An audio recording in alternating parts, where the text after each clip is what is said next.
सौम्या बहुत दिनों से इस वजह से परेशान थी कि उसे रणविजय की कोई खबर नहीं मिल रही थी।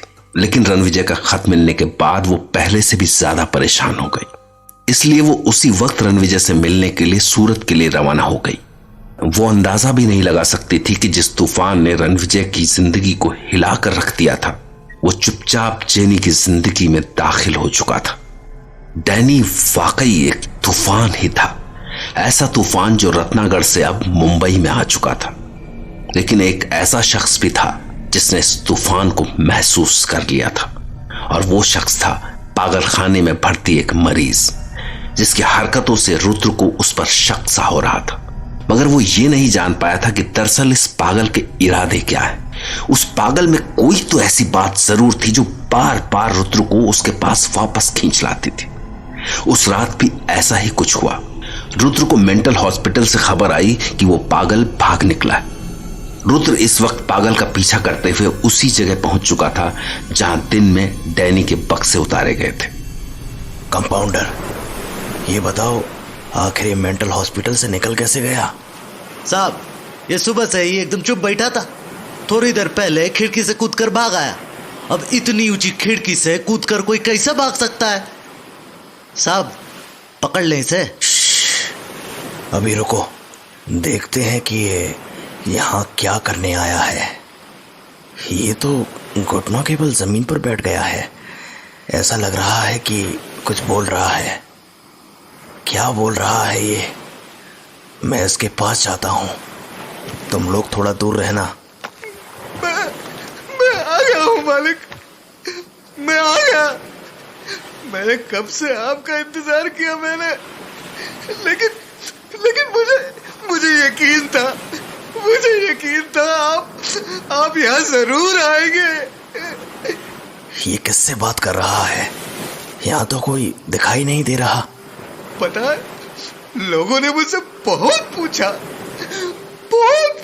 मुझसे, लेकिन मैंने किसी को कुछ नहीं बताया। कुछ भी नहीं बताया मैंने। अब मैं आपकी सेवा में हाजिर हूँ। मैं आपकी सेवा में हाजिर हूँ। मैं आपकी सेवा में हाजिर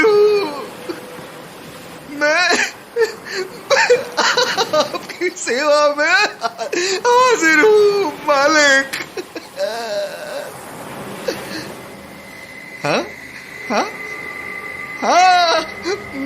मैं हर काम करूंगा।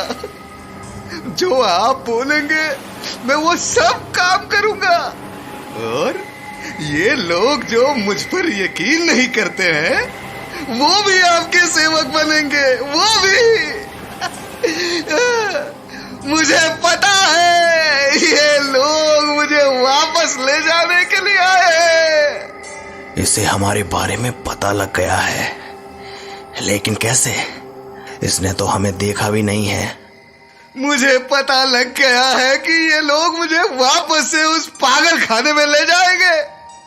बेवकूफ, मेरा इलाज कराएंगे। लेकिन इनको ये नहीं पता कि इंसानों का इलाज होता है, राक्षसों का नहीं। मैं यहां से नहीं जाऊंगा मालिक।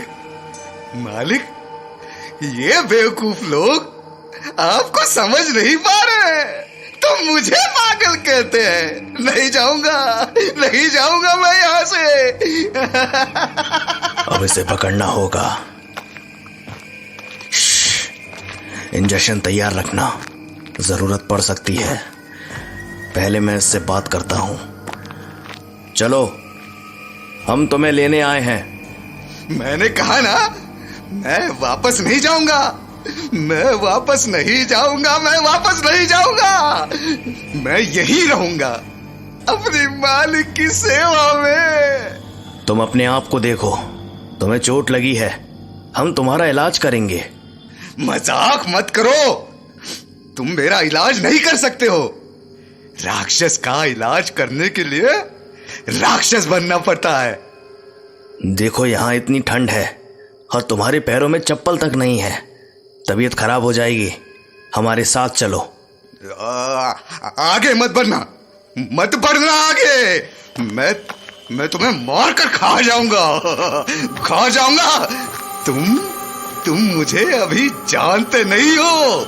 मुझे जिंदा चीजें खाना बहुत पसंद है। पकड़ो इसे। नहीं, छोड़ो मुझे। नहीं, मार डालूंगा मैं। जिंदा चबा जाऊंगा। रुक, कहां भाग रहा है?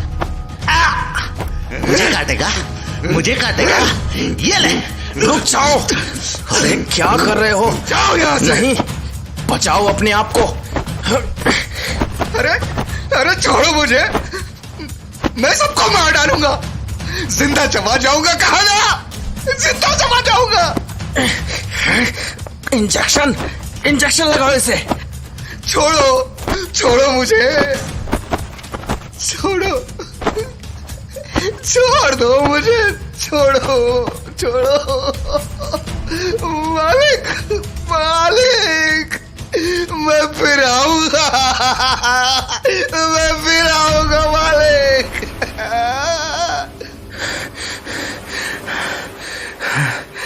बस अब ये सो गया है। साहब, बहुत पागल देखे, लेकिन ऐसा पागल कभी नहीं देखा। अगर इसका बस चले तो इंसान को जिंदा चबा जाए। लेकिन समझ नहीं आ रहा इसने एकदम से ऐसा क्यों किया। तुम लोग इसे वापस हॉस्पिटल लेकर चलो। वैसे चाहता तो भाग भी सकता था, लेकिन ये यहीं क्यों रुक गया। Strange, very strange. थोड़ी देर पहले जो कुछ हुआ, रुद्र उसे समझने की कोशिश कर रहा था, लेकिन उसे कुछ समझ में नहीं आ रहा था। आखिरकार उसने यही सोचा कि यह किसी दूसरे का असर होगा। उस पागल ने भी तो थोड़ी देर पहले यही कहा था कि जब लोग किसी चीज को समझ नहीं पाते हैं तो उसे पागलपन का नाम दे देते हैं।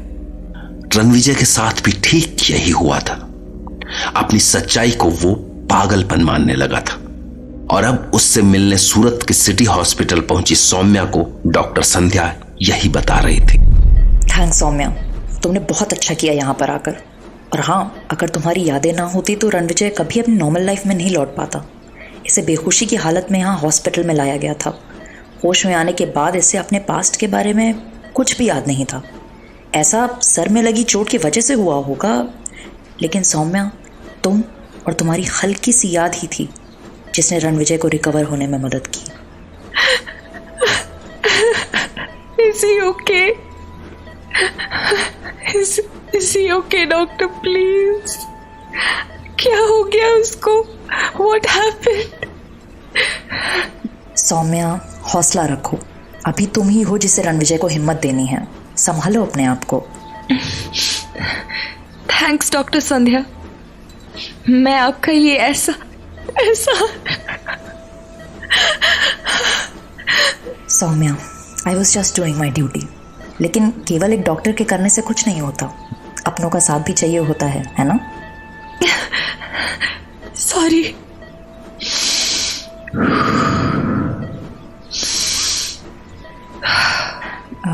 लिसन सौम्या, मैं तुम्हें एक और बात बताना चाहती हूँ। Yes doctor. ऐसा लग रहा था कि रणविजय किसी गहरे शौक में था। वो अक्सर नींद में चिल्लाते हुए जाग उठता था।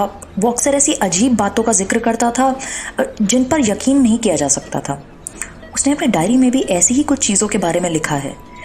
मैं जानना चाहती हूँ कि क्या पहले भी कभी उसने ऐसी कोई बात कही है जिससे तुम्हें लगा हो कि इसके साथ कोई प्रॉब्लम है? नो डॉक्टर, ऐसा तो कभी नहीं हुआ। लेकिन आप किन अजीब चीज़ों के बारे में कह रही हैं?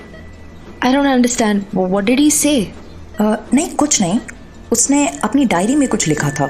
शायद उसके साथ कुछ बहुत बुरा हुआ था जिसकी वजह से उसे हैलुसिनेशंस हो रहे होंगे, but now he is okay.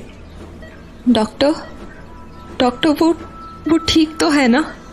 He is all right? Saumya, he is totally fit and fine. और अब तुम आ गई हो ना, तो वो बिल्कुल ठीक हो जाएगा। चलो, तुम्हें मैं रणविजय के पास ले चलती हूँ।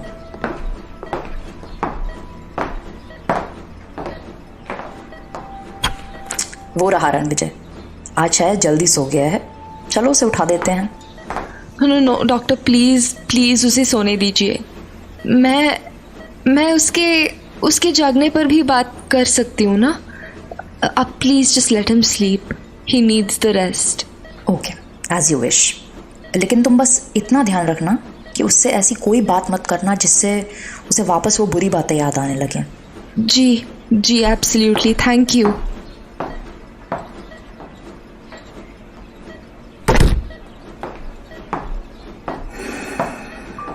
रणविजय, तुमने कितनी प्रॉब्लम्स अकेले झेली है, लेकिन इट्स ओके बेब, अब मैं आ गई हूँ और मैं हमेशा तुम्हारे साथ रहूंगी, हमेशा।